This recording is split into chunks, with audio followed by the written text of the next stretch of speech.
মহিলারা পর্যন্ত বীরের দরবারে যা গান গায়, এসে কে রাগন জ্বালাইয়া দিয়া দয়াল সান কইছে লুকাইছে। কথা কন, এসকের আগুন বলে জ্বালাইছে। কিসের আগুন? মহিলারা পর্যন্ত দরবারে যায় ওরস শরীফের নাম নিয়া গান গায়ের পায় তালা খুলে দে বাদশা ভাই, তালা খুলে দে। ইয়া তোরেতে যা কিসের তালা খুলবে? আর কয়টা দোকান? এরকম ভণ্ডামি আছে না নাই? আল্লাহ এদেশের সকল মুসলমানদেরকে হেদায়েত দান করেন। এই ধরনের চিন্তা ভাবনায় যারা জড়িত, আল্লাহ যেন তাদের সঠিক বুঝ দান করেন। আরো জোরে বলেন আমিন। আমার ভাইয়েরা কথা বাড়াতে চায় না, সামনের দিকে নিয়ে যায়। তাহলে মাজারে কোনো কিছু চাওয়া যাবে? গাঁজা খাইয়া মুজদারি লাল বানাইছে, টর্চ লাইট মেরে মুখ কোথাও খুঁজে পাওয়া যায় না, বগলে চুলে বেরি বাড়ি হয়েছে। ওরা যদি এই অবস্থা হয়, কথা কর না কেন? বগলে চুল দিয়ে বেরি বাড়ি হয়েছে, সুন্দরবনে বসলে বান্দরবনের কি অবস্থা? আজকে মাজারগুলোতে গাঁজাতে এমন কায়দায় কলকি টান মেরে ধুয়ে ছেড়ে দেয়, রাস্তায় প্রশাসনের লোকেরা দাঁড়িয়ে থাকে, বলেন না মনে হয় ওরসের রান্না চলছে।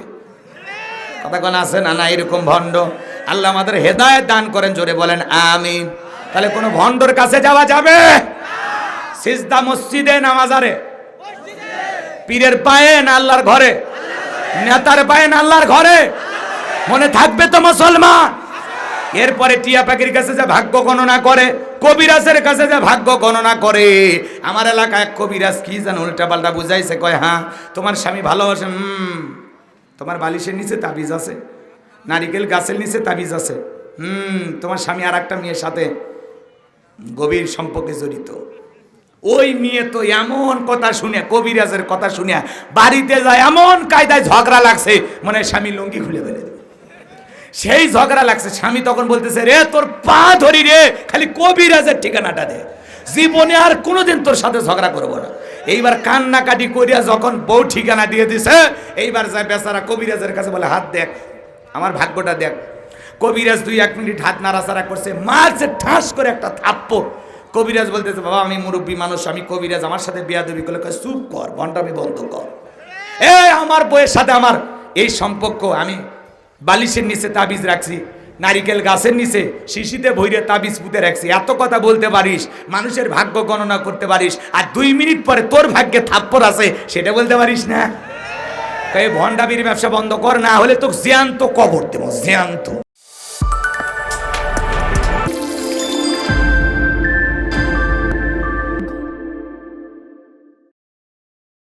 গন্তব্যস্থানে নিয়ে যাওয়া লাগবে। পারবেন তো ইনশাআল্লাহ? বিশেষ করে যুবক যারা আছো, ময়না তোদের জন্য দোয়া করব, সুন্দর একটা অপরূপা বউ পাইবি। দোয়া করবো ময়না, তোমরা একটু জবাব দাও। রেডি? রেডি তো? সূরার নাম আর একটু জোরে। হ্যাঁ, মোট আয়াত আছে 34টি। আয়াত আছে কয়টি বলেন? 34টি। রুকু আছে 4টি। রুকু কয়টি?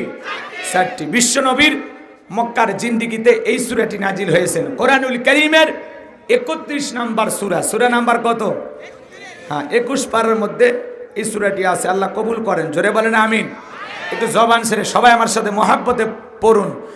আউযু বিল্লাহি মিনাশ শাইতানির রাজিম।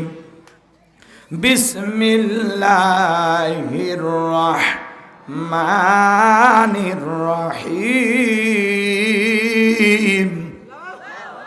বিতাড়িত মোর্দার শয়তানের কাছ থেকে আল্লাহ পাকের কাছে আশ্রয় প্রার্থনা চাচ্ছি। পরম করুণাময় দয়ালু আল্লাহ তাআলার নামে শুরু করছি। সূরার নাম কি? লোকমান। লোকমানে হাকিম কোন নবী ছিলেন না, রাসূল ছিলেন না, ছিলেন একজন জ্ঞানী ব্যক্তি। চেহারাটা দেখতে খুব একটা ভালো ছিল না, চেহারাটা দেখতে ছিল কালো। মানুষটা লম্বা ছিলেন না, খাটো ছিলেন। ঠোঁটগুলো ছিল মোটা, যদিও চেহারা কালো, অন্তর ছিল ভালো। তার জবানের কথাগুলো আল্লাহর কাছে এত পছন্দ হলো, তার কথাগুলোকে কোট করে কোরআনুল কারীমের ভিতরে তার নামে আল্লাহ তাআলা একটি সূরা নাজিল করলো। বলেন আল্লাহু আকবার। জমিনের একজন বান্দার কথা আসমানের মালিক আল্লাহর পছন্দ হয়, তাহলে এই কথা কি দামি কথা না কম দামি কথা?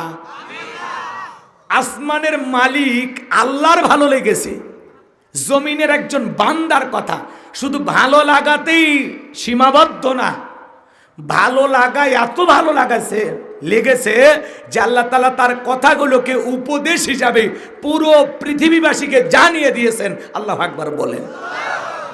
তার কথাগুলো কুরআনুল কারীমের মতো শ্রেষ্ঠ গ্রন্থ, শ্রেষ্ঠ কিতাবের ভিতরে ঠাঁই পেয়েছে, বলেন আল্লাহু আকবার। তাহলে লোকমানে হাকিম কেমন মানুষ ছিলেন, এই ইতিহাস যদি আমি বলতে চাই, লোকমানে হাকিমের জীবনে যদি তুলে ধরতে চাই, কমপক্ষে 2-3 ঘন্টা আলোচনা ওই দিকেই করা লাগবে। কিন্তু আমরা তাফসীর থেকে যেটুকু বলতে চাই সেদিকে যাই, তার জীবনী থেকে ওই দিকে আলোচনা করতে গেলে লম্বা হবে, এত সময় আমাদের হাতে নাই। তাফসীরের ভিতরে যত কথা আছে তাই তো বলে শেষ করতে পারবো না, কষ্ট হবে আপনাদের। আমার ভাইয়েরা, তাহলে লোকমানে হাকিম কোনো নবী ছিলেন না, রসুল ছিলেন না, ছিলেন একজন রাখাল কৃতদাস, মানুষের বাড়িতে ছাগল চরানোর কাজ করতেন। সেই মানুষটার সম্মান মর্যাদা এত বেড়ে গেল, কারণটা কি?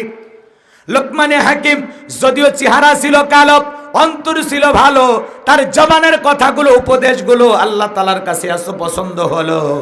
এই জন্য আল্লাহ পাক তার কথাগুলোকে কোট করে কোরআনুল কারীমের ভিতরে লোকমানের নামে একটি সূরা নাজিল করলো, বলেন আল্লাহু আকবার।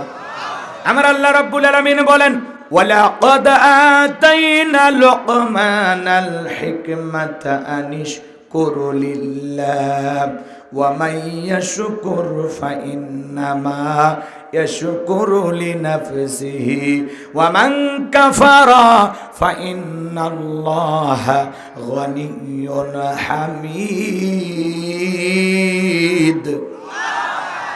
আমার আল্লাহ রাব্বুল আলামিন বলেন, আমি লোকমানে হাকিমকে হিকমত দিয়েছিলাম, জ্ঞান দিয়েছিলাম, এবং বলেছিলাম লোকমান তুমি আমার শুকরিয়া আদায় করো।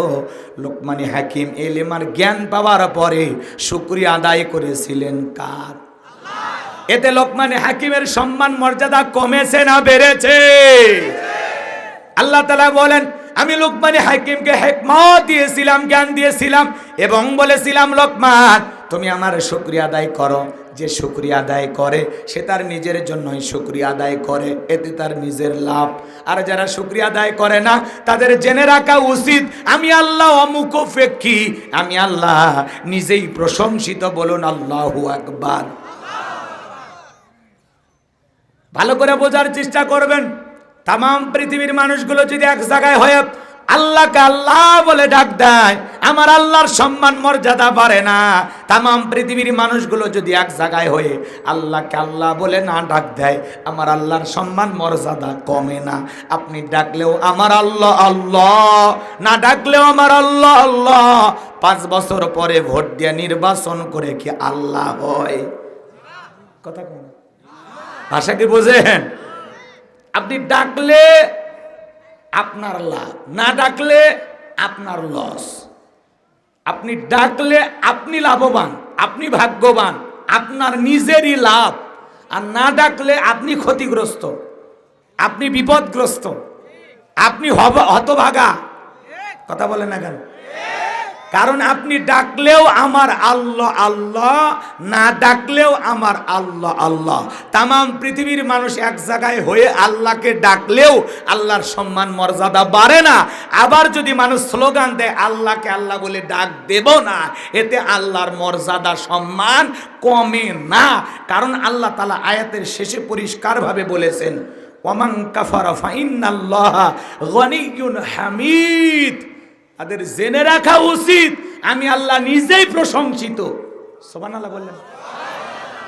আল্লাহ বলতেছেন আমি অমুখাপেক্ষী, আল্লাহুস সামাদ, তিনি অমুখাপেক্ষী, আমরা সবাই তার মুখাপেক্ষী, তিনি কারো মুখাপেক্ষী নন। আর আল্লাহ পরিশেষে বলেন হামিদ, আমি আল্লাহ নিজেই প্রশংসিত। কথা কি বোঝা গেল? রাগ করেছেন? আমার কথা কি বোঝেন? ভালো করে বুঝবেন আমার ভাইয়েরা, গভীর মনোযোগ দিয়ে কথাগুলো শুনবেন। ডাকলে বান্দার লাভ, না ডাকলে বান্দার লস। কথাকে বোঝা গেল? ডাকলে বান্দার লাভ, আমার আল্লাহর কোনো লাভ নাই। না ডাকলে বান্দার লস, আমার আল্লাহর কোনো লস নাই। এজন্য আল্লাহ পাক বলেন, লা ইন শাকারতুম লাযিদান্নাকুম ওয়া লা ইন কাফারতুম ইন্না আযাবি লাশাদীদ। নিয়ামত পাওয়ার পরে যারা শুকরিয়া আদায় করে, কৃতজ্ঞতা প্রকাশ করে, আমি আল্লাহ পাক তাদের নিয়ামত সমূহগুলোকে বাড়াইয়া দেই। সুবহানাল্লাহ বলেন। আর যারা নিয়ামত পাওয়ার পরে না শুকরিয়া আদায় করে, অকৃতজ্ঞ হয়ে যায়, আমি আল্লাহ পাক তাদের নিয়ামতগুলোকে সেনায় নেই। তাদের জন্য রয়েছে কঠোর আযাব এবং শাস্তির ব্যবস্থা। জোরে কন্যা নাউযুবিল্লাহ। তাহলে আল্লাহর কৃতজ্ঞতা আদায় করার দরকার আছে না নাই? লোকমানে হাকিম প্রশংসা আদায় করেছিল, আল্লাহ তাআলার শুকরিয়া আদায় করেছিল, আল্লাহ তাআলা তার সম্মান মর্যাদা বাড়িয়ে দিয়েছেন। আজও আপনি যদি আল্লাহ তাআলার কৃতজ্ঞতা আদায়কারী বান্দা হতে পারেন, আল্লাহর প্রশংসা আদায়কারী বান্দা হতে পারেন, আপনার সম্মান মর্যাদাও বাড়িয়ে দিবেন তিনি কে? কেন আল্লাহর শুকরিয়া আদায় করবেন না? আল্লাহ তাআলা এই দেহের ভিতরে কোটি কোটি টাকার নিয়ামত দান করেছেন। কথা বলেন ঠিক কি না? বাজান গো আমার ভালো করে বোঝেন, আল্লাহ তাআলার নিয়ামতের প্রশংসা কেন আদায় করবেন না? কত মানুষ রেল স্টেশনে পড়ে পড়ে ঘুমায়, মাথার তলে ইট দিয়ে ঘুমায়, তার চাইতে কি আল্লাহ আপনাকে ভালো রাখে নাই? কথা বলেন। আপনার ঘুমানোর খাট আছে, ছোট্ট একটা ঘর আছে, মাথার তলে দেয়া বালিশ আছে। এই দুনিয়াতে এমনও মানুষ আছে কাগজের তৈরি করা ঘর, যাদেরকে বলা হয় যাযাবর। খাট নাই, তোষক নাই, পালঙ্ক নাই, ঘুমানোর জন্য ফ্যানের ব্যবস্থা করা নাই, তার চাইতে কি আল্লাহ আপনাকে ভালো রাখে নাই? কেন আল্লাহর শুকরিয়া আদায় করবেন না? আল্লাহ তাআলা পা থেকে মাথা পর্যন্ত কোটি কোটি টাকার নিয়ামত দিয়েছে। পারস্যের কবি শেখ সাদী রহমতুল্লাহ আলাই, পায়ের ভিতরে স্যান্ডেল নাই, জুতা নাই, মনটা বড় খারাপ। ডেকে বলে, আল্লাহ আমি পারস্যের এত বড় কবি, আর আমার পায়ে এক জোড়া জুতা নাই, মনটা খারাপ করে পথ চলতেছে। সামনে গিয়ে তাকায় দেখে আল্লাহর একজন বান্দা জমিনের উপরে বৈশা আছে, যার দুইটা পা নাই। শেখ সাদী রহমতুল্লাহ আলাই চোখের পানি ছেড়ে দিয়ে কাঁদে, সিজদায় লুটিয়ে পড়ে শুকরিয়া আদায় করে বলে, আল্লাহ আমার পায়ে জুতা না, আমি মন খারাপ করেছি। এই দুনিয়ার জমিনে তোমার এমনও বান্দা আছে যার দুইটা পা নাই, জুতা পায়ে দেবে কোথায়? আল্লাহ গো, তার চাইতে আমারে তুমি ভালো রেখেছো। এজন্য বাজান গো আমার, কেন আল্লাহ তাআলার শুকরিয়া আদায় করবেন না? আমি কুড়িগ্রাম জেলায় একবার ওয়াজ করতে গেছিলাম। আমার পূর্বে একজন হাফেজ সাহেব, অন্ত হাফেজ সাহেব আলোচনা করেছিল, একসাথে খাওয়া দাওয়া করছিলাম। বাজান গো আমার, হঠাৎ করে বিদ্যুৎটা চলে গেল। আমি তখন ডেকে বললাম, ভাই তাড়াতাড়ি আলোর ব্যবস্থা করেন। ওই লোকটা আমার হাত ধরে ডেকে বলে, ভাই কয়েকটা সেকেন্ডের জন্য বিদ্যুৎ চলে গেছে, আপনি অস্থির হয়ে গেছেন। আজ 52 বছর ধরে আমার চোখে কোনো বিদ্যুৎ নাই, আলো নাই। জন্মের পর থেকে এই দুনিয়ার আকাশটা কেমন, বাতাসটা কেমন, জমিনটা কেমন আমি জানি না। যে মা আমাকে জন্ম দিয়েছে, মাটা দেখতে কেমন আমি জানি না। আমার যে বাবা আমাকে জন্ম দিয়েছে, বাবা দেখতে কেমন আমি জানি না। ও হুজুর, আমি বিয়ে করেছি, আমার বউটা ফর্সা না কালো আমি জানি না। হুজুর, আল্লাহ তাআলা আমাকে কয়েকটা সন্তান দিয়েছে, ছেলেটা দেখতে কেমন আমি জানি না, মেয়েগুলো দেখতে কেমন আমি জানি না। তারপরে আসমানের মালিক আল্লাহর উপরে আমার মনটা খারাপ নাই, আমি আল্লাহর উপরে খুশি। হুজুর গো, আল্লাহ তাআলা দুনিয়াতে চোখের আলো দেন, আমি মন খারাপ করি নাই। কঠিন কিয়ামতের ময়দানে যেদিন আল্লাহ তাআলা আমার চোখের আলো ফেরা দেবেন, ওই দিন চোখের আলো পেয়ে যেন সর্বপ্রথম ওই চোখ দিয়ে আমি আমার আল্লাহকে দেখতে পাই। একটা অন্ধ ব্যক্তির সান্ত্বনা কোথায় চিন্তা করেন? চোখের আলো দুনিয়াতে আল্লাহ দেয় না, আল্লাহর উপরে কোনো অভিযোগ নাই। বলে আল্লাহ তাআলা যেদিন চোখের আলো ফেলাইয়া দেবে, ওই দিন যেন ওই চোখ দিয়ে সর্বপ্রথম আমি আমার মালিককে দেখতে পাই। কথা বলেন ঠিক কিনা? এই দুনিয়াতে কত মানুষ অন্ধ আছে, আল্লাহ আপনাকে ইচ্ছা করলে অন্ধ বানাইতে পারতো না? কত মানুষ প্রতিবন্ধী আছে, দুইটা পা নাই, দুইটা হাত নাই। আল্লাহ দেহের ভিতরে সুস্থতার নিয়ামত দিয়ে আপনাকে আমাকে মাহফিল পর্যন্ত হেঁটে আসার সুযোগ দিয়েছেন। কত মানুষ হাসপাতালের বেডে শুয়ে কাতরাচ্ছে, এই মুহূর্তে কত মানুষ দুনিয়ার থেকে বিদায় নিয়ে চলে গেল। কেন আল্লাহ তাআলার শুকরিয়া আদায় করবেন না? আপনি সুস্থ আছেন, এটা হলো আপনার জীবনের সব চাইতে আল্লাহর দেয়া স্পেশাল নিয়ামত। এই যে সুস্থ আছেন, টের পাচ্ছে না, যখন অসুস্থ হয় তখন আল্লাহ আল্লাহ আল্লাহ আল্লাহ বাঁচাও, আল্লাহ আমার গেল, আল্লাহ আল্লাহ তোমার কিছু না, তখন গ্যাং গায়, খালি গ্যাং গায়। আর যখন সুস্থ হয় মনে হয় জীবনে আর অসুখই হয়নি, কি মশার নিয়ে ঘোরাফেরা করে। কথা কোন ঠিক না? সুস্থতা আল্লাহ তাআলার সবচাইতে বড় নিয়ামত। কথা কয় না কে? ওই যে একটা আলোচনা আপনারা শোনেন নাই, আল্লাহর পয়গম্বর মুসা আলাইহিস সালাম আল্লাহকে ডেকে বলেন, আল্লাহ আপনি যদি মুসা হন আর আমি যদি আল্লাহ হই, আপনি আমার কাছে কি চাইবেন? আল্লাহ ডেকে বলে মুসা এটা কখনো সম্ভব নয়, কয় ধরেন এমনি আর কি। আল্লাহ তাআলা বলতেছে হ্যাঁ এটা হওয়ার তো সম্ভব না, ঠিক আছে যেহেতু তুমি জানতে চাও তাহলে আমি তোমাকে বলি, তুমি যদি আল্লাহ হও আর আমি যদি মুসা হই, আমি তোমার কাছে চাইবো সুস্থতার নিয়ামত। সুবহানাল্লাহ কালকে বললে হবে। এজন্য অসুস্থ হলে টের পাওয়া যায় এই সুস্থতা আল্লাহর কত বড় একটা নিয়ামত, কথা বলে ঠিক কিনা? আরে ভাই কেন আল্লাহর প্রশংসা আদায় করবেন না? আপনি হেঁটে হেঁটে মাহফিলে আসছেন, কত মানুষ 6 মাস 1 বছর হাসপাতালের বেডে শুয়ে শুয়ে কাতরাচ্ছে, কত মানুষ এই সময় আড্ডা করতেছে, চা স্টলে ঝড় তুলতেছে। আপনি যে কোরআনের মাহফিলে আল্লাহ যে আপনাকে এই জান্নাতের বাগানে হেঁটে হেঁটে সুস্থ শরীরে আসার বসার সুযোগ দিয়েছেন, দুনিয়ার সব ঝুট ঝামেলা এই মুহূর্তে আল্লাহ কি আপনাকে সিনেমা হলে রাখতে পারতো না? যাত্রার প্যান্ডেলে রাখতে পারতো না? সিনেমা হলে না নিয়েও অন্তত বাড়িতে টেলিভিশনের সামনে রাখতে পারতো, চায়ের আড্ডাখানা রাখতে পারতো। কিন্তু আল্লাহ যাচাই বাছাই করে যে এই কোরআনের মাহফিলে এনেছে, এই জন্য আমরা খুশি না বেজা? চিৎকার মেরে বলুন আলহামদুলিল্লাহ।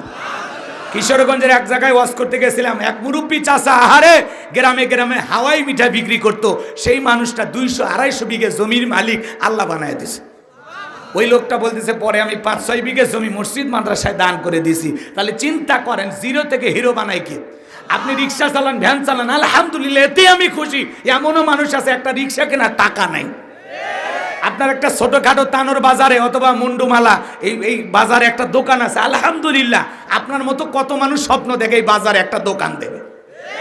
তুমি সৌদি আরব প্রবাসী, মালয়েশিয়া প্রবাসী, বিদেশে যাও, ইনকাম করো, আলহামদুলিল্লাহ, আল্লাহর শুকরিয়া আদায় করো। কত মানুষ পাসপোর্ট নিয়ে ঘুরতে ঘুরতে স্যান্ডেল হয়ে যাচ্ছে, তুমি যে বিদেশে যাও এটাই অনেকের কাছে স্বপ্ন।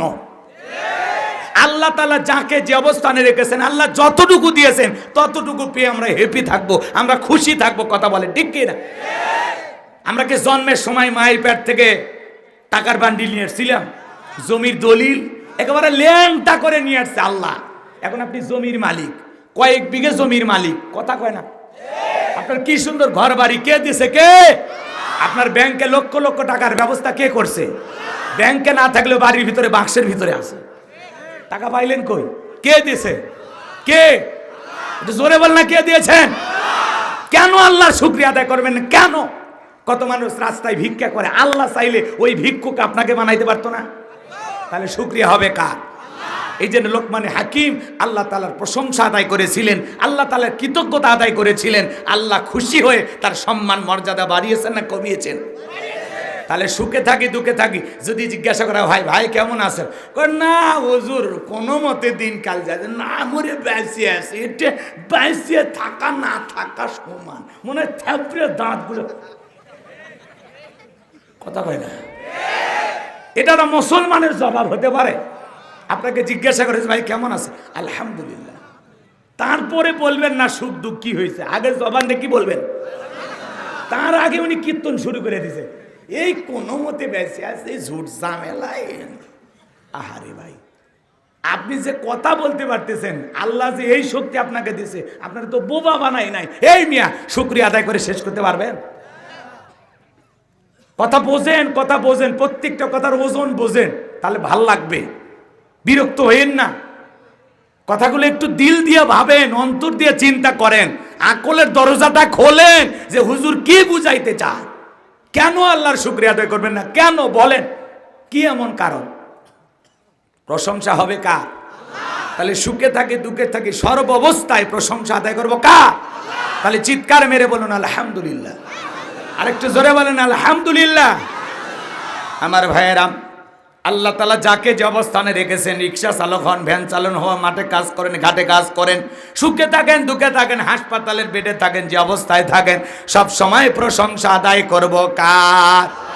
এরপরে আল্লাহ রাব্বুল আলামিন বলেন, সুন্দর করে জানায় দিলেন, ওয়া ইযা ক্বালা লুকমানু লিবনিহি ওয়া হুয়া ইয়াযুহু ইয়া বুনাইয়া লা তুশরিক বিল্লাহ। আল্লাহ তাআলা জ্বালায় দিলেন। স্মরণ করো লোকমানে হাকিমের কথা। যখন লোকমানে হাকিম তার কলিজার টুকরা সন্তানদেরকে একত্রিত করে উপদেশ দিয়ে বলতেছেন, ইয়া বুনাইয়া, হে আমার বৎস, হে আমার কলিজার টুকরা সন্তান, হে আমার হৃদয়ের স্পন্দন। সন্তানকে কিভাবে ডাকবেন আল্লাহর কোরআন আপনাকে শিখাচ্ছে। সুবহানাল্লাহ বলবেন না? ইয়া বুনাইয়া, হে আমার বৎস, হে আমার বৎস, হে আমার কলিজার টুকরা সন্তান, হে আমার হৃদয়ের স্পন্দন, হে আমার আব্বাজান। সুবহানাল্লাহ বলেন।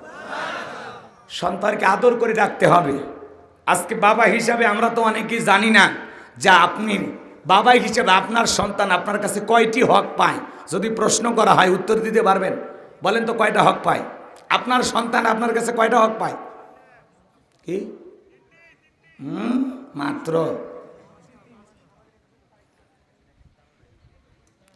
আপনার এদিক খেয়াল করেন, সন্তান হিসাবে আপনার সন্তান আপনার কাছে হক পাবে 12টি। জোরে বলেন কয়টি? এই 12টি হক যদি আমি তুলে ধরি ওইদিকে 3 ঘন্টা ওয়াজ করলে শেষ হবে না। এত কথা বলার সময় আমার হাতে নাই। আপনাদের উদ্দেশ্যে 2-1টা কথা আপনারা অনেকেই জানেন। সন্তান জন্মগ্রহণ করার সাথে সাথে বলেন তো কানে কি দিতে হবে? আরো জোরে বলেন।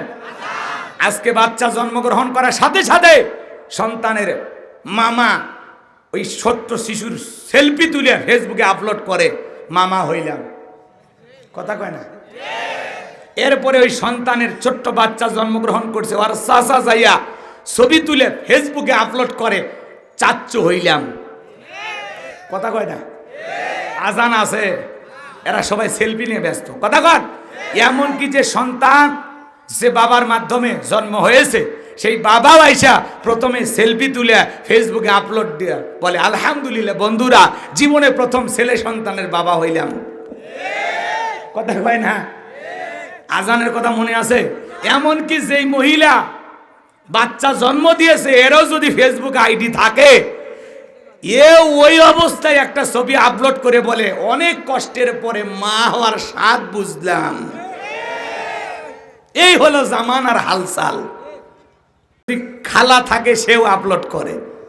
কথা কন, খালা বোঝেন তো? বলে এই প্রথম কি হইলাম? খালা হইলাম।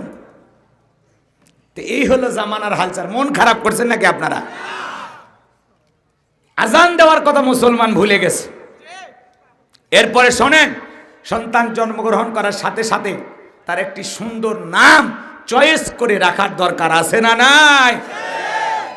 এই নামগুলো আমাদের চয়েস হয় না। আমাদেরকে অনেকে ফোন দিয়ে বলে, হুজুর একটা ছেলে সন্তান হয়েছে, নাম রাখেন। আমি তখন বলি, মা, আল্লাহর কাছে 2টা নাম প্রিয়, একটা হলো আব্দুল্লাহ আর একটা আব্দুর রহমান। তখন ডেকে বলে, আমার চাচার নাম ছিল আব্দুল্লাহ আর আমার দাদার নাম আব্দুর রহমান। এগুলো নামের মধ্যে চাচা চাচা ভাব, নতুন কিছু বলেন, আপডেট কিছু বলেন, আছে না নাই?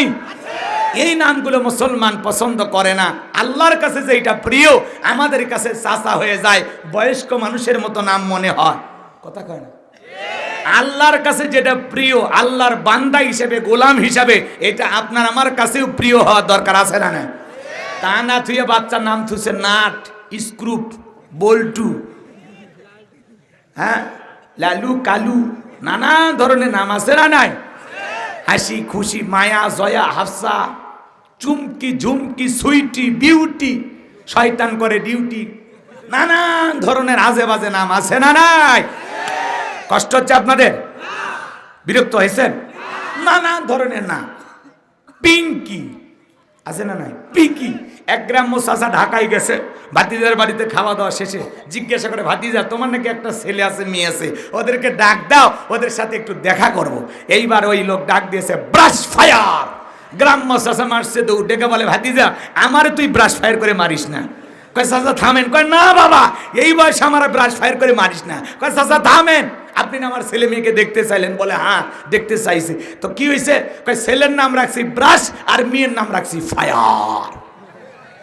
এই হলে বর্তমান ডিজিটাল মুসলমানের পছন্দ। কথা কন ঠিক কিনা? আল্লাহ আমাদের হেদায়েত দান করেন, জোরে বলেন আমিন। কষ্ট পাচ্ছেন বুঝি? তাহলে সন্তানের সুন্দর একটা নাম রাখবো তো ইনশাআল্লাহ। আরো আস্তে কোন ইনশাআল্লাহ। নাম সুন্দর রাখবেন, সাহাবায়ে কেরামদের নামের সাথে মিলায় রাখবেন, নবীদের নামের সাথে মিলায় রাখবেন, আল্লাহ তাআলার গুণবাচক নামের সাথে মিলায় রাখবেন। আল্লাহ যেন আমাদের বোঝার তৌফিক দান করেন, জোরে বলেন আমিন। আমার ভাইরা লম্বা করব না। এরপরে সন্তান যখন আস্তে আস্তে বড় হবে, ছেলে হোক মেয়ে হোক, দ্বীনি ইলম শিক্ষা দেওয়ার দরকার আছে না নাই? কোরআন সুন্নাহর জ্ঞান শিক্ষা দিতে হবে। সন্তান জন্মগ্রহণ করার সাথে সাথে আজান দিয়া এরপরে সুন্দর একটা নাম রেখে বাচ্চারা যখন কথা বলবে জবান দিয়ে যেন প্রত্যেকটা সময় আল্লাহর জিকিরে জারি হয়। আপনার সন্তান জীবনে প্রথম কথা বলতেছে, জবান দিয়ে বের করেন আলহামদুলিল্লাহ, বলো বাবা আল্লাহ আল্লাহ। বাচ্চারা যখন আস্তে আস্তে বড় হবে শিখাবেন আলিফ বা তা সা। তা না করে আমরা শিখাই এ বি সি, সিতে ক্যাট, ক্যাট মানে বিড়াল, বিড়াল মেও মেও করে, কথা কয় না। এরপরে সন্তান ডাকতেই শিখে নাই, বলে বাবা, বলো বলো কি, কয় টাটা, টাটা বাই বাই, নাই নাই খাই খাই, আছে না না? যারা শিখায় টাটা ওদের কপাল ফাটা, ওই সন্তান বড় হয়ে মারবে কপালে ঝাঁটা, কথা কন ঠিক কিনা? এজন্য মুসলমান হিসাবে এ বাজান গো, আমার আগে কোরআন হাদিসের ইলম জ্ঞান শিক্ষা দেন, এরপরে ডাক্তার বানান, ইঞ্জিনিয়ার বানান, আমাদের কোনো আপত্তি নাই।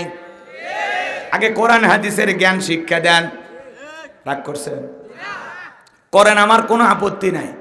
আজকে সঠিক জ্ঞান শিক্ষা না দেওয়ার কারণে দেখেন সমকামিতা এদেশে কিভাবে আস্তে আস্তে বীজ বুনাচ্ছে। একটা সিলেটের একটা মেয়ের সাথে নাটোরের একটা মেয়ের ফেসবুকে পরিচয় হইতে হইতে এইবার দুইজন আসল লিঙ্গ ফাঁস হয়ে গেছে। ঘটনাক্রমে জানতে পেরেছে যার সাথে কথা বলে সেও মেয়ে, যার সাথে কথা বলতেছে, যোগাযোগ করতেছে, প্রেম করতেছে, এইটাও মেয়ে। তাহলে মেয়ে মেয়ে প্রেম জমে গেছে, ভাব জমে গেছে। এইবার সিলেটের মেয়ে নাটোরের মেয়েকে প্রস্তাব দিয়েছে, তুমি যদি রাজি থাকো আমি তোমার বিয়ে করব। আসসালামু আলাইকুম ওয়া রাহমাতুল্লাহি ওয়া বারাকাতুহু।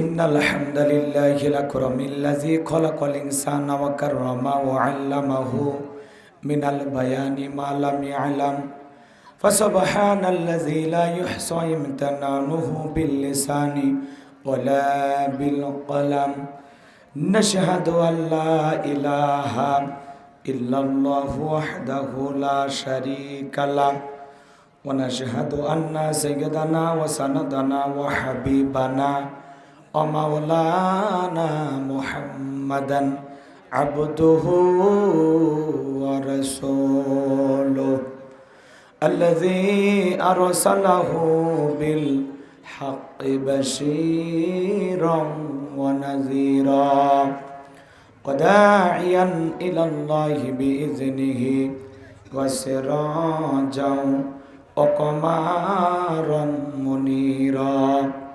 ফাকাদ ক্বালা আল্লাহু তাআলা ফি কালামিহিল মাজিদ ওয়া ফি ফুরকানিহিল হামিদ।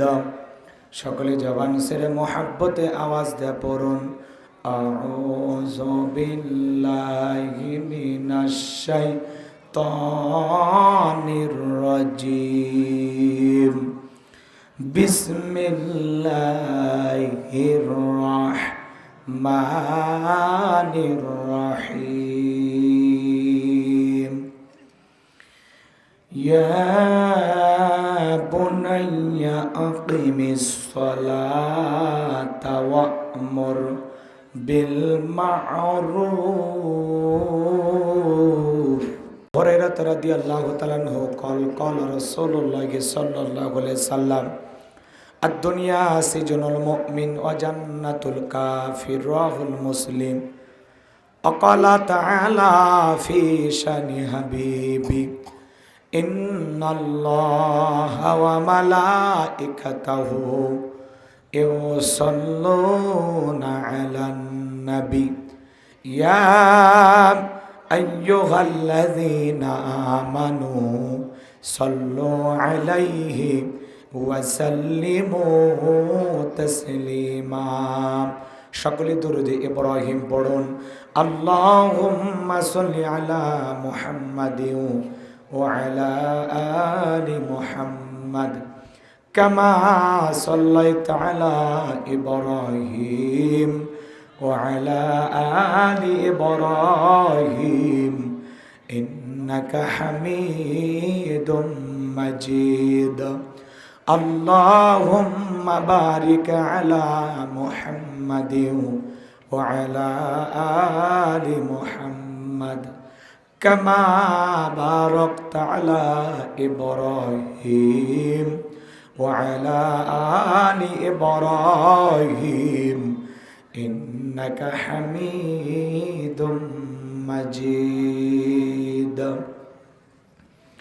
মুসলিম মোরা ঘুমিয়ে পড়েছি, বিবেকে জ্বলছে তালা, রক্ত মদের হয়েছে শিথিল, পাপে অন্তর কালা। আসছে পথে আধার নেমে, তাই বলে কি রইবি থেমে, বাড়ে বাড়ে জ্বালবে বাতি, হয়তো বাতি জ্বলবে না, তাই বলে তো ভীরুর মতো বসে থাকলে চলবে না। মুসলিম আমি, সংগ্রামী আমি, আমি চির রণবীর, আল্লাহকে সারা কাউকে করি না ভয়, নারাই তাকবীর। মুসলিম জাগে কারবালাতে, কঠিন শপথ পরে, সেই মুসলিম চির উত্তম, তাই তো একত্রে শপথ নিলাম, আল্লাহ রাজ গড়ব এবার চির শান্তি শোকের নীর। আল্লাহকে সারা কাউকে মানি না, নারাই তাকবীর। কইরে খালেদে কইরে ওমর, এসেছে নতুন বদর, কইরে খালেদে কইরে ওমর, এসেছে নতুন বদর, কোথারে দেখে বিজয়ী তরুণ মুজাহিদ। আবারও কি গাইতে হবে ঘুম ভাঙানো গীত, আবারও কি গাইতে হবে ঘুম ভাঙানো গীত। লা ইলাহা ইল্লাল্লাহ, জোরে ইল্লাল্লাহ, জোরে লা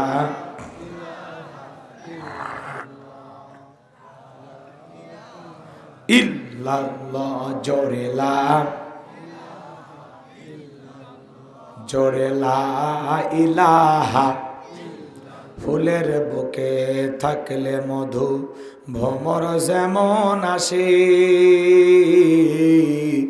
কোরআনের জ্ঞান থাকলে বুকে সবাই ভালোবাসে। লা ইলাহা ইল্লাল্লাহ, জোরে লা ইলাহা ইল্লাল্লাহু মুহাম্মাদুর রাসূলুল্লাহ। জবান সেরে একবারকে পড়ছি সাল্লাল্লাহু আলাইহি ওয়াসাল্লাম। বাংলাদেশের ঐতিহ্যবাহী রাজশাহী জেলার তানোর থানার অন্তর্গত প্রকাশনগর উচ্চ বিদ্যালয় মাঠে বদরি কাফিলা তাফসির কমিটির উদ্যোগে আজকের এই এক যুগ পূর্তি উপলক্ষে তাফসিরুল কোরআন মাহফিলের সম্মানিত সুযোগ্য অনারেবল প্রেসিডেন্ট, শ্রদ্ধাভাজন ব্যক্তিত্ব, বিশিষ্ট আলেমে দ্বীন, মুফাসসিরে কোরআন হযরত মাওলানা মুহাম্মদ আব্দুল গফফার সাহেব দামাত বরকাতুহু আলিয়া, আল্লাহ পাক তার গোলামকে হায়াতে তৈয়বা সিয়াতে কুলিয়া দান করুন, সকলে বলুন আমিন। আজকের প্রোগ্রামের সভাপতি জনাব আলহাজ মোহাম্মদ মহসিন আলী সাহেব, আল্লাহ পাক তার গোলামকে হায়াতে তৈয়বা সিয়াতে কুলিয়া দান করুন, সকলে বলুন আমিন। আজকের প্রোগ্রামের প্রধান অতিথি বিশিষ্ট রাজনীতিবিদ, সমাজসেবক, মাননীয় মেয়র মহোদয়, জননেতা জনাব মোহাম্মদ সঈদুর রহমান সাহেব, আল্লাহ পাক তার গোলামকে হায়াতে তৈয়বা সিয়াতে কুলিয়া দান করুন, জনগণের খেদমতের জন্য আদর্শবান নেতা হিসেবে কবুল করুন, সকলে বলুন আমিন। আজকের প্রোগ্রামের অন্য অতিথিবৃন্দ আমার পূর্বে আলোচনা রেখে ধন্য করেছেন বিশিষ্ট ইসলামী চিন্তাবিদ, মুফাসসিরে কোরআন, শ্রদ্ধাভাজন বড় ভাই আলহাজ হজরত মাওলানা আতাউর রহমান হাবিবি সাহেব, আল্লাহ পাক তার গোলামের কণ্ঠ দ্বীনের জন্য, ইসলামের জন্য, কোরআনের ময়দানের জন্য কবুল করুন। সকলে বলুন আমিন। মঞ্চ উপস্থিত সম্মানিত ওলামায়ে কেরাম, সামনে বসা পিতৃ সমতুল্য মুরব্বী বাবাজিরা, কলিজার টুকরা প্রাণপ্রিয় যুবক ভাইয়েরা, ছোট্ট ছোট সোনামানিকেরা, পর্দার আড়ালের সম্মানিত অবলা সরলা আবেদা সালেহা মা ও বোনেরা, প্রশাসনের সম্মানিত পুলিশের ভাইয়েরা, ডিবির ভাইয়েরা, জাতির বিবেক প্রিয় সাংবাদিক বন্ধুগণ, বিভিন্ন রাজনৈতিক দলের সম্মানিত নেতা কর্মী ভাইয়েরা, সবাইকে নিয়ে আরেকটিবার সালাম দিচ্ছি। আশা করছি সকলেই সালামের জবাব জোরে সোরে দেবেন। আসসালামু আলাইকুম ওয়া রাহমাতুল্লাহি ওয়া বারাকাতুহু। আমরা শুকরিয়া আদায় করতেছি সেই মহান মনিবের দরবারে, যে আল্লাহ পাক সুবহানাহু ওয়া তাআলা অত্যন্ত দয়া করে, করুণা করে, মায়া করে, মহব্বত করে, ভালোবেসে, পছন্দ করে অত্র এলাকা থেকে গণে গণে গুণান্বিত করে আজকের মাহফিলে আসার বসার সুযোগ দান করেছেন। সে মহান রবের দরবারে সিজদাবনত চিত্তে কালিমাতু শুকুর আদায় করে পড়ছি আলহামদুলিল্লাহ। লক্ষ কোটি দরুদ সালাম মানবতার শ্রেষ্ঠ বন্ধু বিশ্বনবী, বিশ্বনেতা, যে নবী আইয়ামে জাহিলিয়াতের যুগে আগমন করে অসভ্য মানুষগুলোকে সভ্য বানিয়েছেন, অভদ্র মানুষগুলোকে ভদ্র বানিয়েছেন, কোরআন নামের সংবিধান দিয়া, কোরআনের রাজ কায়েম করিয়া, সোনালী যুগ উপহার দিয়া মদিনার পাক ভূমিতে শায়িত আছেন। সেটা রাসূলের প্রতি কলিজা ভরা মহব্বত নিয়ে পড়ছি দরুদ সালাম। সকলেই পড়ুন সাল্লাল্লাহু আলাইহি ওয়াসাল্লাম। সম্মানিত ভাইরা, আজকের প্রোগ্রামে আসতে পেরে, বসতে পেরে আপনারা খুশি না বেজার? কারা কারা বেজার দুই হাত তুলে দেখান তো দেখি। আলহামদুলিল্লাহ। আপনারা অনেক চালাক। শ্রোতারা যদি চালাক হয়, ওয়াজ করে শান্তি পাওয়া যায়, কইতে কলিকাতা বুঝে না। আজকের মাহফিলে আসতে পেরে, বসতে পেরে কারা কারা খুশি, মুখে নিয়ে হাসি আওয়াজ দে বেশি। আল্লাহ নামের এমন একটি স্লোগান দেবেন, এলাকায় যদি কোনো ইসলাম বিরোধী উই পোকা, সার পোকা, তেলা পোকা থাকে, ওদের কলিজায় যেন কম্পন সৃষ্টি হয়, এমন আওয়াজ তুলতে রাজি আছেন যারা? দুটি হাত টান টান করে তুলে দেখান তো তারা। লিল্লাহি তাকবীর, লিল্লাহি তাকবীর। আল কোরআনের আলো, আল হাদিসের আলো, দুনিয়ার মুসলিম। আমার নেতা তোমার নেতা, আমার নেতা তোমার নেতা। লিল্লাহি তাকবীর। আল কোরআনের আলো, আল হাদিসের আলো, দুর্নীতির আলো। হাতটা নাড়া দেন তো। মাশাআল্লাহ, মারহাবা। তালি না, তালি না, হাত না। অনেকে ঝোঁকে তালে বলেই ফেলেছেন দুর্নীতির আলো ঘরে ঘরে জ্বালো। বাংলাদেশে দুর্নীতি দমন কমিশন আছে না নাই? এরপরে দুর্নীতি কমেছে নাকি ডিজিটাল কায়দায় বেড়েই চলেছে? দিন যত গড়াচ্ছে দুর্নীতির পাল্লা তত ভারী হচ্ছে। কথা বলেন ঠিক কি না? আমরা চাই আমাদের প্রিয় মাতৃভূমি বাংলাদেশ দুর্নীতি মুক্ত আল্লাহ কবুল করুন, ছিল বলেন আমিন। আমরা চাই আমাদের বাংলাদেশ মাদক মুক্ত আল্লাহ কবুল করুন, ছিল বলেন আমিন। আমরা চাই আমাদের বাংলাদেশ যৌতুক মুক্ত আল্লাহ কবুল করুন, ছিল বলেন আমিন। আমরা চাই আমাদের বাংলাদেশ নাস্তিক মুক্ত আল্লাহ কবুল করুন, ছিল বলেন আমিন। সম্মানিত ভাইরা আমার, ভূমিকা লম্বা কথা নয়, সরাসরি মূল আলোচনায় প্রবেশ করতে চাই। তারপরে দু একটি কথা না বললে নয়। আমরা যত জায়গায় কোরআনের কথা বলতে যাই, বলে হুজুর সাবধানে আলোচনা করবেন, ভুলে যাবেন না এলাকা কার। ওদের কথার সাইজ শুনে মনে হয় এলাকা ওদের বাবার। আছে না নাই? আওয়াজ দিলে পুরুষের মতো দেবেন। আমি করব ওয়াজ, আপনারা দেবেন আওয়াজ, জবাব দেবেন ঠিক ঠিক। আলোচনা হবে কমপ্লিট। শ্রোতাদের স্পিরিটে বারে বক্তার হিট, আলোচনা হবে জায়গা মতো ফিট। কিছু আজ প্যান্ডেলে, কিছু আজ অ্যাঙ্গেলে, জ্ঞানী লোকের জন্য ইশারায় যথেষ্ট। কথা বলে ঠিক কি না? অনেক জায়গায় ওয়াজ করতে গেলে বলে হুজুর ওয়াজ যা করবেন করবেন, খবরদার রাজনীতির কোনো আলোচনা করবেন না। আপনারাই বলেন তো আমার বাড়ি কোন জেলা? গাইবান্ধা। গরিব এলাকায় বাড়ি দেখে আমার জেলার নামটা নিতে আপনাদের কষ্ট হচ্ছে। একটু জোরে বলেন না, আমার বাড়ি কোথায়? গাইবান্ধা। আমি আসছি কোন জেলায়? রাজশাহীতে। বিশ্বাস করেন আমি গাইবান্ধা থেকে রাজশাহীর মাটিতে এসেছি শুধুমাত্র কোরআনের কথা বলার আশায়। এছাড়া আমার আর অন্য কোনো উদ্দেশ্য নাই। কথা বলেন ঠিক কি না? আর গাইবান্ধা থেকে রাজশাহীর তানোরে এসে রাজনীতি করে আমার কোনো লাভ আছে? আগামী নির্বাচনে এলাকার মহিলা মেম্বার পদেও দাঁড়ানোর কোনো চান্স আছে? তাহলে আমি কেন এখানে রাজনীতি করব? যদি করাই লাগে নিজের এলাকায় বান্ধাই করব। কথা বলেন ঠিক কি না? এজন্য আপনার টেনশন মুক্ত থাকবেন। আমি আপনাদের কথার সাথে একমত। আমি বাংলাদেশের রাজনীতিক কোনো দলের বক্তা না, আমি রাজনীতিক কোনো বক্তব্য দেব না।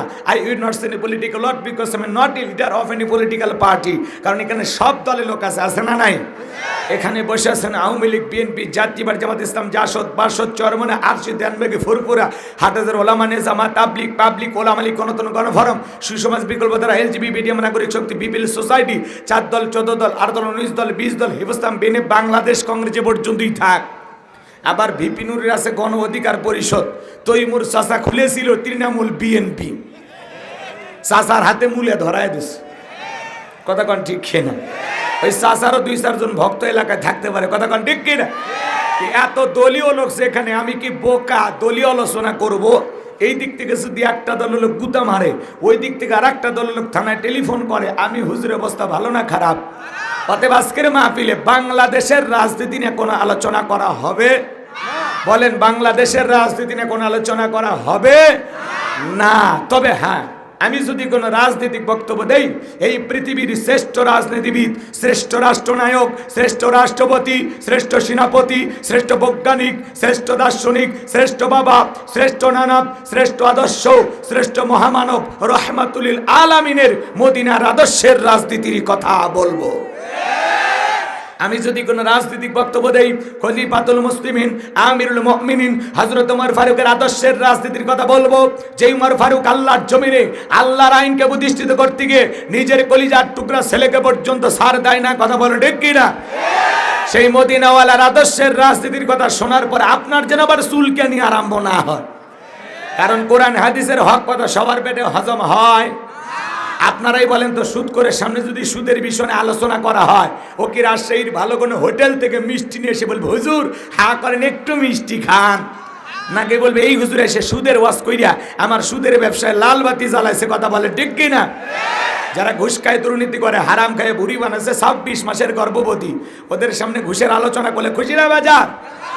যারা বেনামাজি, নামাজ পড়া, আসার খাইয়া পইরা আল্লাহ সিজদা দেয় না, ওদের সামনে নামাজ রস করলে খুশি না বাজার?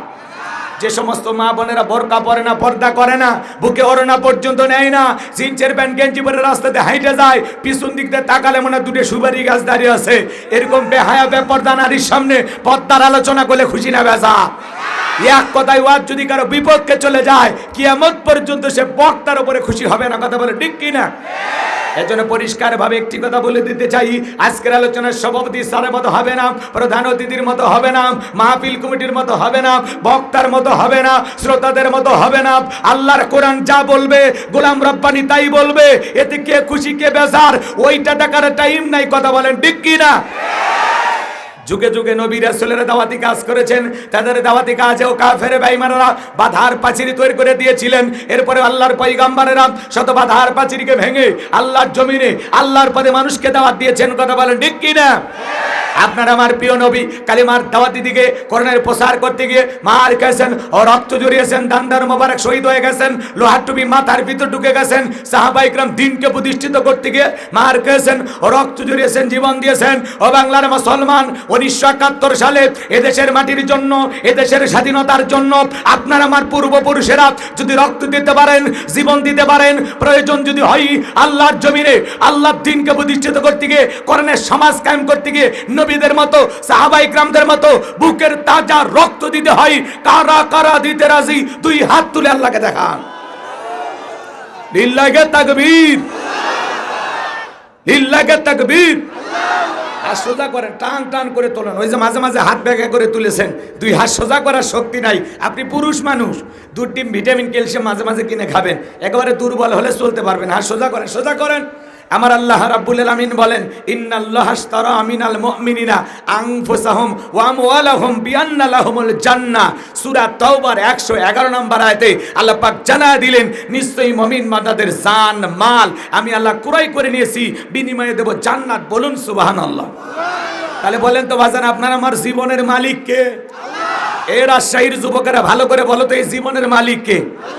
প্রেম করবার প্রেমিকাকে পার্কে নিয়ে যায় ডায়লগ দিবা এ জীবন তোমার তুমি শুধু আমার। ওরে হাইব্রিড যুবক, এই জীবনের মালিক কে? আপনার আমার সম্পদের মালিক কে? আল্লাহর দেয়া জীবন, আল্লাহর দেয়া সম্পদ আল্লাহর পথে খরচ করতে রাজি আছেন তো মুসলমান? রাজি আছেন তো ইনশাআল্লাহ? রাজি আছেন তো ইনশাআল্লাহ? বাম হাত নামান, শুধু ডানে হাত তুলে রাখেন। আল্লাহ রাব্বুল আলামিন বলেন ইল্লা সাহাবাল ইয়ামিন ফি জান্নাতি ইয়াতাসালুন, ডানপন্থী যারা জান্নাতের বাগানে থাকবে তারা, ডানপন্থী যারা আল্লাহর প্রিয় তারা, বলুন সুবহানাল্লাহ। কোনো কথা হবে না। কিছুক্ষণ আগেই বললেন হুজুর জীবন দিতে রাজি, রক্ত দিতে রাজি। আপাতত জীবন রক্তর দুইটার কোনোটাই দেয়া লাগবে না। ডান হাতটা পকেটের ভিতর ঢুকে দিয়া যে যা পারেন যতটুকু পারেন এই তাফসীর মাহফিলের জন্য প্রাণ ভরে দান করবেন। সোজা ডান হাত নিজের পকেটে দেন, আমিও দিচ্ছি দেন। অন্য কারো পকেটে হাত দিয়ে পকেট মেরে বলে মারি খেন না। সবাই পকেটে হাত দেন, সবাই পকেটে হাত দেন। ছেলে পেলে যারা আছে স্বেচ্ছাসেবকের দায়িত্ব যাদেরকে দেওয়া আছে, ব্যাগ নিয়ে রুমাল নিয়ে চাদর নিয়ে যার কাছে যা আছে তাই নিয়ে মাঠে নামো, খেলা হবে, খেলা হবে।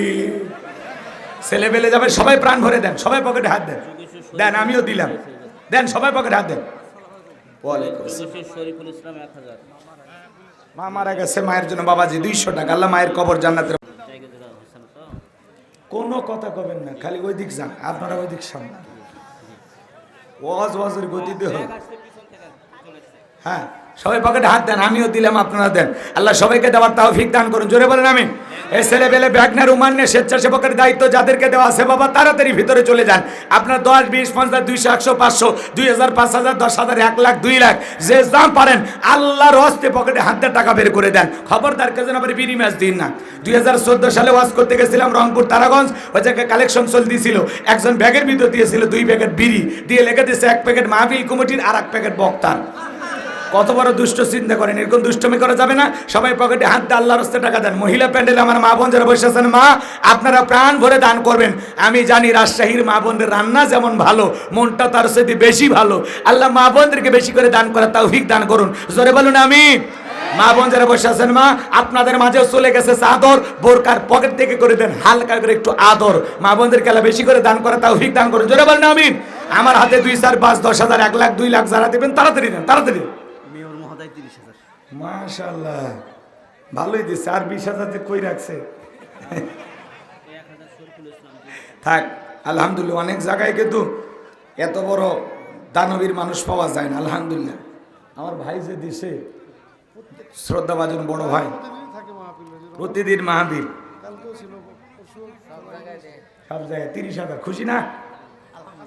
আলহামদুলিল্লাহ। 50 হলে আরো ভালো হতো নাকি? না না, থাক, চাপ দেওয়া যাবে না। ওনার প্রত্যেক দিনই মাহফিল, তাই না? আর এই মুন্ডমালা নাকি, মুন্ডমালা পৌরসভার উনি সম্মানিত অভিভাবক, তাই না?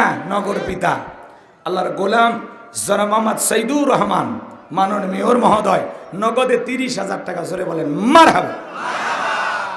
আর বড় কোনো অনুদান যদি আসে আপনাদের নুরানি মাদ্রাসাও নিয়ে দেওয়ার চেষ্টা করবে, দেবে ইনশাল্লাহ। নগদ অর্থ যা দেশে খুশি না আপনারা? যা দেশে আলহামদুলিল্লাহ। যদি ওনার আরেকটু দেওয়ার সামর্থ্য থাকে আমরা জোর করব না, যদি দেয় আলহামদুলিল্লাহ, আমরা আরো নিতে খুশি। কথা কেন, আমরা নিতে রাজি আছি তো? জি। আজকের মাহফিলের প্রধান অতিথি জননেতা জনাব মোহাম্মদ সাইদুর রহমান, মাননীয় মেয়র মহোদয়, নগদে 30,000 টাকা, জোরে কোন মারহাবা, লিল্লাহি তাকবীর। রাখেন রাখেন। আল্লাহ তাআলা তোমার এই গোলামের দান তুমি কবুল করো, বড় ধরনের সাবিল করো। এদের ছেলেকে লক্ষ লক্ষ টাকার মালিক বানায় দাও, দুনিয়া আখিরাতে ইজ্জত সম্মান বাড়ায় দাও, জোরে বলেন আমিন। আরো জোরে বলেন আমিন। মৃত্যু পর্যন্ত জনগণের পাশে থেকে আল্লাহ খেদমত করার তৌফিক দান করেন, জোরে বলেন আমিন। আসেন আসেন দরদিরা আমার, দিয়া দন বোঝে মন, কেড়ে নিতে কতক্ষণ, নদীর একলো ভাঙেও কলো করে, এই তো নদীর খেলা। সকালবেলার টাকাওয়ালা তুই, ফকির সন্ধ্যাবেলা, দান করিলে মাল কমে না, নেকির পাল্লা হয় ভারী, গুনাহ কাদা মাফ করে দিয়া আল্লাহ জান্নাতে বানায় দিও ঘর বাড়ি। লা ইলাহা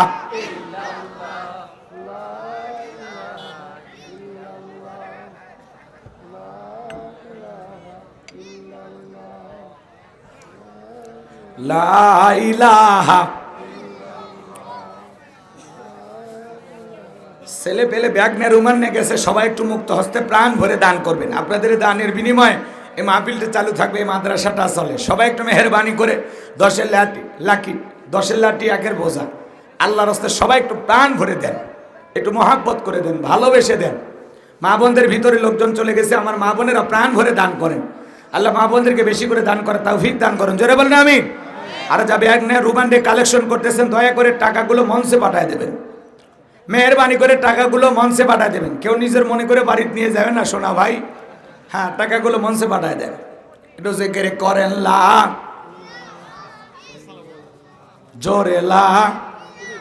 জি, ব্যাগ রাখেন। আলহামদুলিল্লাহ, এ ব্যাগে ভালোই টাকা পাওয়া গেছে, আলহামদুলিল্লাহ বলেন। লিল্লাহি তাকবীর।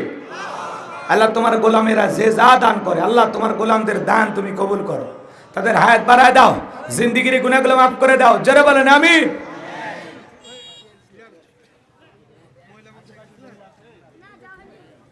সবাই দেন, এই যে এগুলো নিয়ে যান। আল্লাহ তোমার এই গোলামদের দান তুমি কবুল করো। ভাই, আর দেওয়ার মতো 2,500-1,000 টাকা দেওয়ার মতো আর কেউ থাকলে দেন, না দিলে ওয়াজে চলে যায়। আলহামদুলিল্লাহ, কমিটির ভাইরা আমাকে বলেছেন, হুজুর আপনি একবার বলবেন যে যা দেয়। আলহামদুলিল্লাহ বলেন, না হলে আমরা আসি। কর্তৃপক্ষের ভাইরা খুবই ভালো, তাদের একটা সুন্দর কমিটি আছে, বদরি কাফেলা, তাই না? আলহামদুলিল্লাহ। কয়জন সদস্য? 21 জন সদস্য কমিটির, আর এমনি সবাই এলাকার সদস্য সবাই আছে না? যাক আলহামদুলিল্লাহ, যা হয়েছে আলহামদুলিল্লাহ। আপনারা এরপরেও সহযোগিতা করতে পারেন। মহিলা প্যান্ডেলে যারা কালেকশন করতেছেন, নিজ দায়িত্বে টাকাগুলো পৌঁছায় দেবেন। আল্লাহ মাহবুদের দানগুলো কবুল করেন, জোরে বলেন আমিন। সব টাকা এক জায়গায় করেন, সব ব্যাগের টাকা এক জায়গায় করেন। আল্লাহ আপনাদের সকলের দানগুলো কবুল করেন। ভাই, আর দেওয়ার মতো কেউ নেই তো? 500-1,000 টাকা, 2, 4, 5, 10,000 দেওয়ার মতো কেউ আছেন? 2-1 জন? তাহলে চলেন আলোচনায় চলে যাই। দেওয়ার মতো কেউ থাকলে তাড়াতাড়ি দেন, দোয়া করে দেব আল্লাহ যেন বিশ্ব নবীর সাথে একই জান্নাতে কবুল করেন, জোরে বলেন আমিন। নবীর সাথে জান্নাতে যাওয়ার আসে 500-1,000 টাকা দেওয়ার মতো 2-1 জন কেউ আছেন? দেন, আমি আপনার জন্য দিল থেকে দোয়া করে দেব। রসুলের সাথে আল্লাহ যেন একই জান্নাতে থাকার সৌভাগ্য দান করেন, জোরে বলেন আমিন। আসেন, টাকা নিয়ে আসেন, আম বেচে টাকাগুলো নিয়ে আসেন। আলহামদুলিল্লাহ, আল্লাহ আপনাদের দান কবুল করেন। চলেন, সম্মানিত ভাইরা আমার, যেহেতু লিখেছেন তাফসিরুল কোরআন মাহফিল,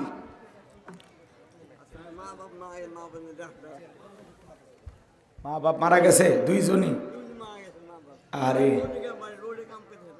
আচ্ছা ঠিক আছে, যাও মানা।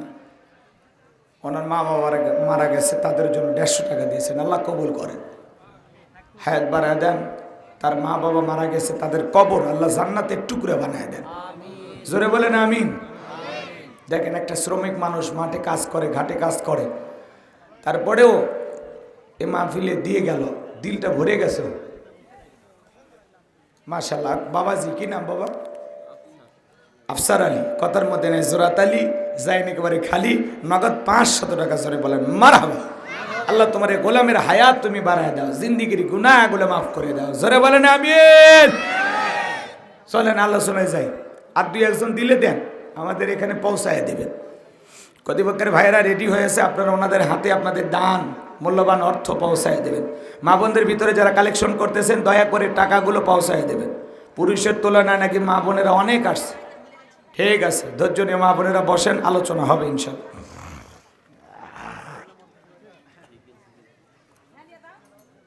এদিক খেয়াল করেন, আর কোনো ভূমিকা নাই। 12টা পর্যন্ত ধৈর্য নিয়ে মাহফিলে বসে থাকবেন তো ইনশাল্লাহ? কারা কারা থাকবেন না তারা হাত তোলেন। মুরগি লিয়াচ্ছেন, জ্যান্ত মুরগি? কি কথা বলি, মুরগি সাথে ডিম। এই মুরগিরই ডিম নাকি? হ্যাঁ, যে ডিম পাওয়া গেছে, মাশাআল্লাহ। সাথে একটা জেতা মুরগি, হ্যাঁ, সাথে আবার 500 টাকাও দিছে, যাতে মশলা টসলা যা লাগে কিনে একটু ভালো মতো খাওয়া যায় নাকি? কন শুনে কি জিভায় পানি আসলো নাকি? মুরগি এটা কর্তৃপক্ষের ভাইরা খাবে না, এটা নিলামে তুলে বিক্রি হবে, তাই না? হ্যাঁ, ওনারা খাবে না, কিন্তু 500 টাকা দিয়েছে মশলা কেনার জন্য। আচ্ছা হোক, আচ্ছা।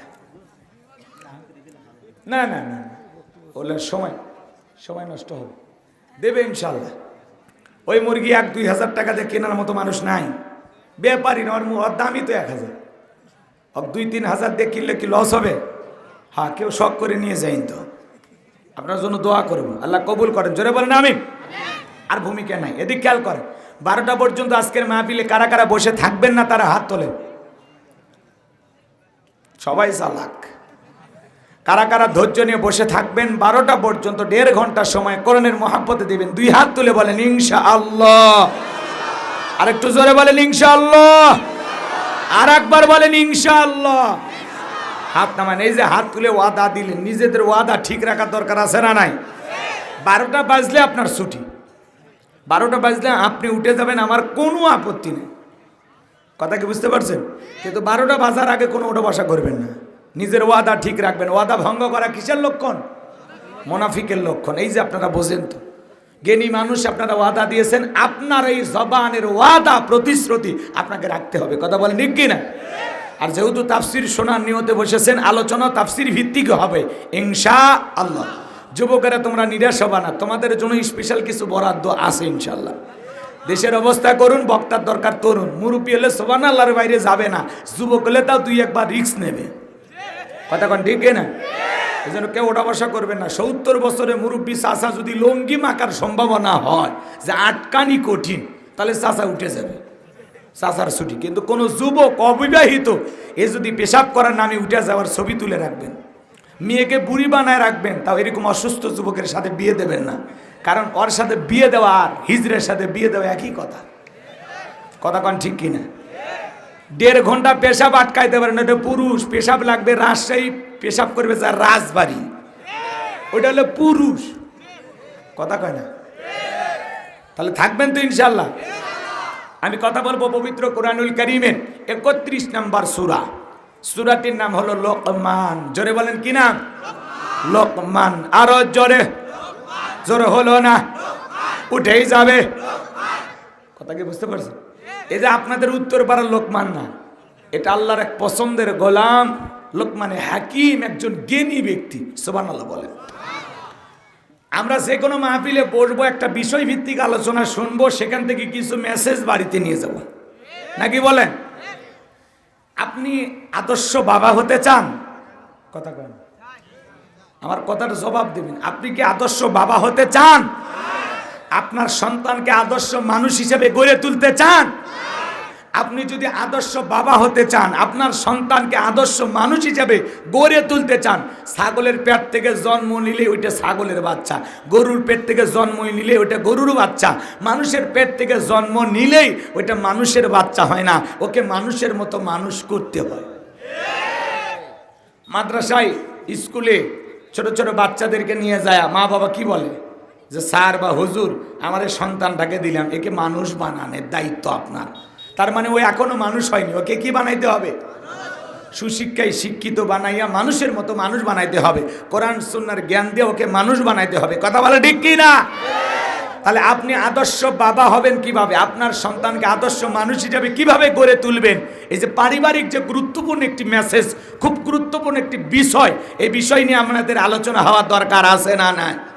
জোরে বলেন বাজান, দরকার আছে না নাই? লোকমানে হাকিম যেমন পিতা হিসেবে তার সন্তানদেরকে যে উপদেশগুলোকে দিয়েছিলেন, এই উপদেশগুলো আসমানের মালিক আল্লাহর এত পছন্দ হয়েছে যে লোকমানে হাকিমের কথাগুলো পছন্দ করে আল্লাহ তার নামে কোরআনুল কারীমের ভিতরে একটি সূরা নাজিল করেছেন। বলেন আল্লাহু আকবার। না ঠিক আছে, বুঝতে পারছি আপনার তারা। জি যান, দেখে শুনে যান। ড্রাইভারকে ভালোভাবে গাড়ি চালাতে বলবেন, নিরাপদে যাবেন, মাঝে মাঝে ব্রেক দিয়ে ড্রাইভারকে চা খাওয়াবেন। হ্যাঁ, হাসতেছে, কত কষ্ট যে সফর করা ওটা আমরা বুঝি, ঠিক আছে? খাওয়া নাই, ঘুম নাই, গাড়ির ভিতরে ঘর, গাড়ির ভিতরে বাড়ি। এই যে শেষের দিকে এসে প্রোগ্রামের এত চাপ, দিনে রাতে, প্রত্যেক দিন কমপক্ষে 200 কুমুটিকে ফেরত দেই ফোনে যে ভাই হবে না হবে না। আবার কুমুটি হেব্বি সেনা কয় হুজুর একটু ম্যানেজ করেন, এদিক সেদিক করেন। যারা এই কথা বলে ওর কথা বলতে দেরি, কেটে দিতে দেরি নেই। কিসের ম্যানেজ করবে? মানুষকে ওয়াদা দিছি না। হ্যাঁ, তুমি কোন দেশের বাপের বেটা যে তোমার জন্য আমার ডেট ম্যানেজ করা লাগবে? যারে ওয়াদা দিয়েছি তার ওয়াদাটা আগে রাখবো, কথা কোন ঠিক কি না? তারপরে তুমি কয় বছর পরে সিরিয়াল পাবে, এটা পরে দেখা যাবে। কথা কি বুঝতে পারছেন? মানুষের জবানের দাম থাকতে হবে। আমার কথাই কাজে যদি মিল না থাকে, আমার কথা শুনে মানুষ আমল করবে না। আর আমার কথায় কাজে ব্যবহারে যদি মিল থাকে, আমার কথা শুনে অন্তত 2-1 মানুষ হলে পরিবর্তন করে দেবেন কি? আরো জোরে বলেন কে? এদেশের অনেক মানুষ আছে, বাপ রে বাপ, সব জায়গায় লগ ইন করতে চায়। কথা কি বোঝেন না? অফিস, আদালত, যেখানে যায়, ডাক্তারের সিরিয়াল, সব জায়গাতে।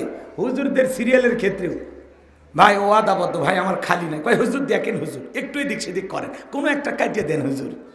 কি সমস্যা আছে না? নাই? এরকম বলা আমাদের উচিত না। এমনি বললাম, আপনাকে রাগ করছেন, মন খারাপ করছেন? আচ্ছা চলেন আমরা আলোচনায় চলে যাই। সূরার নাম কি? একটু জোরে বলেন। আমি একটু ওয়াজ করে শান্তি পাই তখন শ্রোতারা আমার কথার সাথে বেশি বেশি আওয়াজ দেয় যখন।